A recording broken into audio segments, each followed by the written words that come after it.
প্রথমেই ফুল দিয়ে শুরু করলাম আমি। ফুলগুলো কেমন বলো, এবং এই ফুলগুলোকে কে কী নামে বলো প্লিজ জানাবে কিন্তু কমেন্ট বক্সে। হ্যালো বন্ধুরা, কেমন আছো সবাই? আমিও ভালো আছি।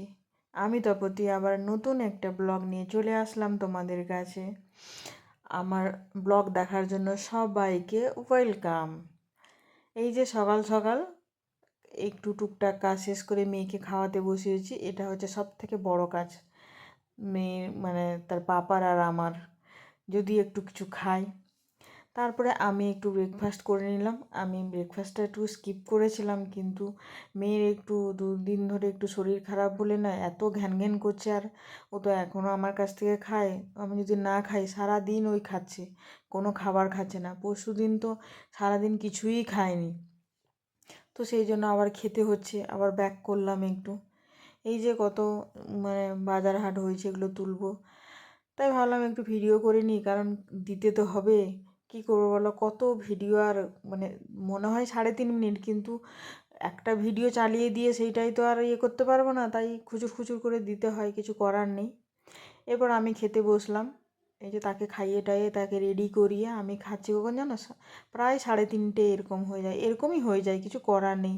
কারণ আমার মেয়ের যখনই খায় 2 ঘন্টা এরকম লেগে যায় টাইম। তো এখন ও বকছে, এবারে ওই পা দিয়ে আমার থালা ঠেলবে, এরকম শান্তিতে খাওয়াও হয় না। এই যে দুটো পা মিলিয়ে দিয়েছে, এবারে এরকম আস্তে আস্তে আমার পাটাকে ঠেলবে। তো চলছে এরকম, একটু রুটিও খাচ্ছে। তারপরে সন্ধেবেলা এই যে একটু মুড়ি খেলাম।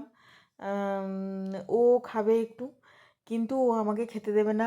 খেতে দেবে না নয়, ওর থালাটা নিয়ে গিয়ে ওর পায়ের ওপর রাখবে, সেগুলোকে ছুঁড়ে ছুঁড়ে ফেলবে।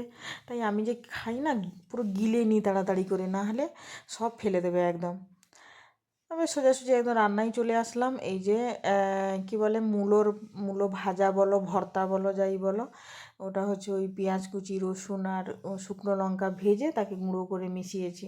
হেভি লাগবে, লাগে। করে অনেকেই খেয়েছো হয়তো, যারা খাওনি তারা কিন্তু একবার ট্রাই করে দেখতে পারো, কিন্তু হেভি লাগে। গরম গরম ভাতে না, সেটা দিয়েই তোমার ভাত খাওয়া হয়ে যাবে।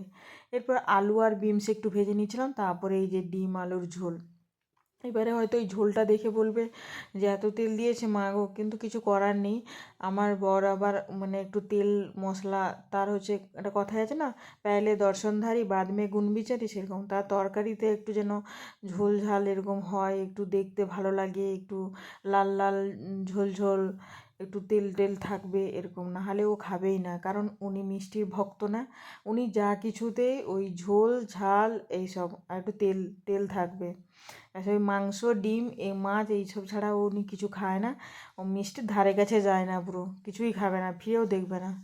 এরপর এই যে তোমরা সবাই ঘর টর ঝাড় ঘর গোছানো দেখাও, আমি এবার থেকে এইগুলোই দেখাবো, এইগুলো নিয়েই আমার সারাদিন কেটে যায়। ওকে, ভালো থেকো।